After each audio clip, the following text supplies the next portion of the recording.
Saludos, mi nombre es Raúl Calderón Santana y estaré tratando mi parte asignada sobre este trabajo. Entramos en materia rápidamente. El estándar de trato justo y equitativo y el estándar mínimo de protección de la inversión son dos conceptos fundamentales en el derecho internacional de inversiones, especialmente en el contexto de los tratados bilaterales de inversión y los tratados multilaterales y otros tratados o a otros acuerdos internacionales de inversión. En una de las interpretaciones más tradicionales, se considera que el estándar de trato justo y equitativo es una de las principales expresiones o un reflejo del estándar mínimo de tratamiento de extranjero bajo el derecho internacional consuetudinario. Es decir, el trato justo y equitativo no irá más allá de lo que exige el derecho internacional general para el trato de los extranjeros. Esta visión busca limitar el alcance del trato justo y equitativo a lo que el derecho consuetudinario exige. Existen puntos esenciales de la relación de estos estándares de protección de la inversión. Por ejemplo, el origen histórico, donde el estándar mínimo de protección de la inversión tiene raíces en el derecho internacional consuetudinario, mientras que el trato justo y equitativo, aunque influenciado por el estándar mínimo de protección de la inversión, se desarrolló más prominentemente en los tratados bilaterales de la segunda mitad del siglo XX. También otra relación es en la ambigüedad y la interpretación. Por ejemplo, el trato justo y equitativo es conocido por su naturaleza vaga y ambigua lo que ha permitido a los tribunales arbitrales interpretarlo y en muchos casos expandir su alcance. El estándar mínimo de protección de la inversión, aunque también puede ser interpretado, se considera más arraigado en principios de derecho internacional bien establecidos. En modo de conclusión, aunque el trato justo y equitativo y el estándar mínimo de protección de la inversión buscan salvaguardar las inversiones extranjeras, su interconexión es compleja. Tradicionalmente, el trato justo y equitativo se ha visto como una manifestación del estándar mínimo de protección de la inversión. Sin embargo, en la práctica arbitral, a menudo se ha interpretado como un estándar autónomo más amplio, generando debates sobre su alcance y la intención de los estados al incluirlos en los acuerdos de inversión. Gracias. Hasta aquí mi participación. Hola, buenos días. Mi nombre es Perla Castaño y seré la segunda persona que va a hablar un poco sobre el tema asignado para nuestro video. Bueno, vamos a hablar un poco sobre lo que es el estándar de trato justo y equitativo, el TGE, que es una cláusula comúnmente incluida en los tratados bilaterales o multilaterales de inversión, que se conocen por sus siglas TBI o TMI. Aunque su redacción puede variar ligeramente de un tratado a otro, su interpretación ha sido objeto de desarrollo a través de la jurisprudencia arbitral. A lo largo del tiempo se han identificado 4 principales formulaciones o elementos clave que definen este estándar. A continuación voy a hablar un poquito sobre cada uno de ellos. El primero es la protección de las expectativas legítimas del inversionista. Este principio protege las expectativas razonables del inversionista al momento de realizar su inversión, basada en la condición jurídica y económica existente en el país receptor. Si el Estado cambia de forma arbitraria, sorpresiva o regresiva su marco regulatorio, por ejemplo, modificando leyes tributarias o eliminando incentivos previamente otorgados, sin respetar los compromisos asumidos o sin justificar adecuadamente los cambios, puede considerarse una violación al TGE. 2. La transparencia y la coherencia en la actuación del Estado.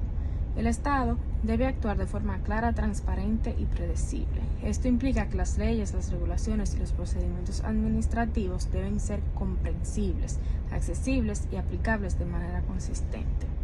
Si el inversionista no puede acceder a la normativa relevante o si las decisiones administrativas son contradictorias o arbitrarias, se puede considerar que el Estado ha fallado en proporcionar un trato justo y equitativo. 3.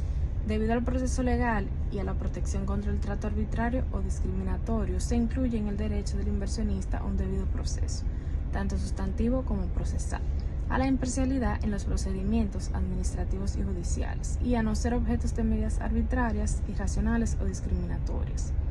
Si el inversionista es sancionado sin un procedimiento justo, si es tratado de forma desigual respecto a inversionistas nacionales o de otros países sin justificación razonable, esto también puede violar el TGE. Cuarta y la última, que es la protección contra el hostigamiento o coerción. El Estado debe de ejercer presiones indebidas, amenazas, intimidación o acoso hacia los inversionistas, ya sea directa o indirectamente.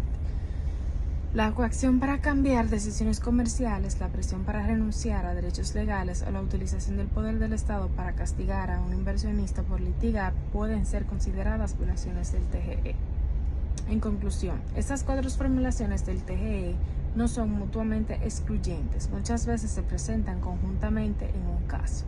Los tribunales arbitrales han interpretado el estándar de manera evolutiva y contextual considerando las circunstancias del caso, el texto del tratado y el derecho internacional. Bueno, los principales generales del derecho internacional. Hasta aquí ha sido mi parte, pues espero que hayan podido entender y que se haya escuchado claro, y cualquier duda, bueno, pues me pueden contactar. Bien, muy buenas tardes, mi nombre es Juan Manuel Renaud Soler y les voy a hablar brevemente de lo que es el estándar mínimo de protección en el marco del arbitraje internacional. Sabemos que el arbitraje internacional es ese mecanismo de resolución de disputas que se suscitan entre estados y ciertos particulares, ciertos inversionistas internacionales, y para eludir lo que es la jurisdicción nacional en materia de los tribunales nacionales, pues se acude al arbitraje internacional. En cuanto, ya yéndonos al fondo, ¿verdad?, el estándar mínimo de protección, ese es un principio consuetudinario del derecho internacional que impone, digamos que a los estados, la obligación de otorgar a los extranjeros, a los inversionistas extranjeros,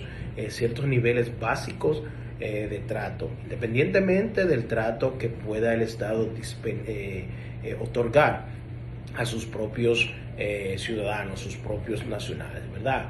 En cuanto al contenido del estándar mínimo, pues tenemos que enunciar el trato justo y equitativo, ¿verdad?, que implica la transparencia, la previsibilidad y la no arbitrariedad en cuanto a la actuación del Estado para con el inversionista extranjero. También la prohibición de cambios abruptos de la aplicación de políticas públicas que puedan afectar a los intereses o la integridad física del inversionista extranjero. También la protección de seguridad plena, que implica que el Estado debe garantizar esa tutela jurídica efectiva que garantiza a sus nacionales, pues también debe garantizársela a los inversionistas extranjeros.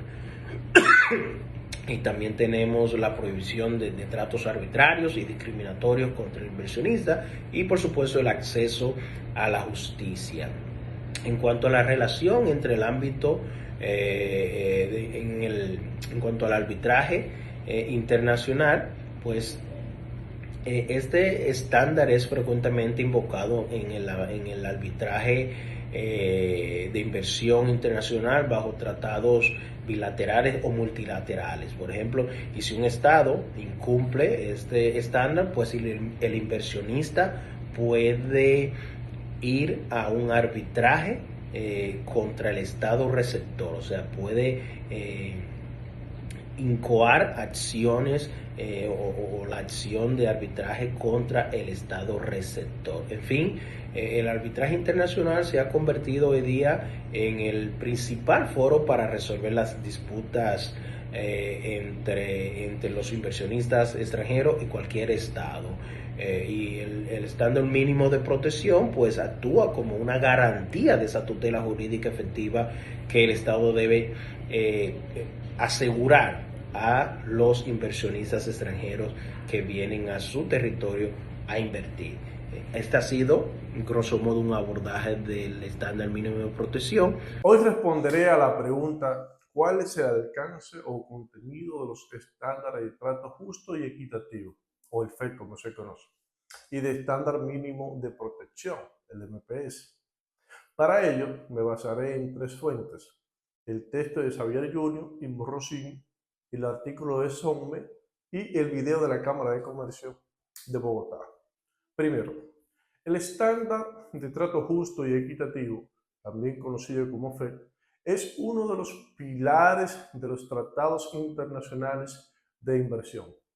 Según Xavier Junior y Morrosini, este estándar busca asegurar que el inversionista reciba un trato razonable, transparente y que no sea discriminatorio por parte del Estado receptor. A partir del análisis de la jurisprudencia arbitral, los autores identifican 5 elementos claves del FED: la protección de las expectativas legítimas del inversionista, la estabilidad y transparencia del marco legal y regulatorio debido a proceso administrativo y judicial, la prohibición de medidas arbitrarias o discriminatorias y la buena fe y conducta razonable del Estado. El FED puede interpretarse de forma amplia como un estándar autónomo o de forma restringida como parte del estándar mínimo de protección. Esta dualidad depende de cómo esté redactado el tratado aplicable. En segundo lugar, el estándar mínimo de protección, o el MPS como se le conoce, proviene del derecho internacional consuetudinario y representa un piso mínimo que todo Estado debe respetar frente a los extranjeros, incluso sin tratados. Según Sommer, en el contexto de los casos argentinos, el MPS incluye la prohibición de denegación de justicia, la protección contra el trato inhumano, coercitivo o degradante, la garantía de debido proceso legal y evitar actos arbitrarios o manifestarse de manera injusta. A diferencia del FED, el MPS no protege expectativas legítimas ni exige estabilidad normativa, sino que se enfoca en evitar abusos graves del poder estatal. Finalmente, el video de la Cámara de Comercio de Bogotá aporta una visión práctica. Señala que mientras el MPS es un estándar de protección mínima, el FED puede ser más exigente, dependiendo de cómo esté formulado en el tratado. También explica que los estados modernos tienden a limitar el FED al MPS para reducir su exposición a demandas internacionales, como lo han hecho acuerdos del TEMEC. Bueno, en conclusión, el FED tiene un contenido más amplio, abarcando protección de expectativas y estabilidad jurídica, mientras que el MPS es más limitado, centrado en evitar violaciones graves del derecho internacional. Ambos estándares buscan equilibrar la protección del inversionista y el derecho del Estado a regular, pero su alcance varía según el tratado y la interpretación del tribunal.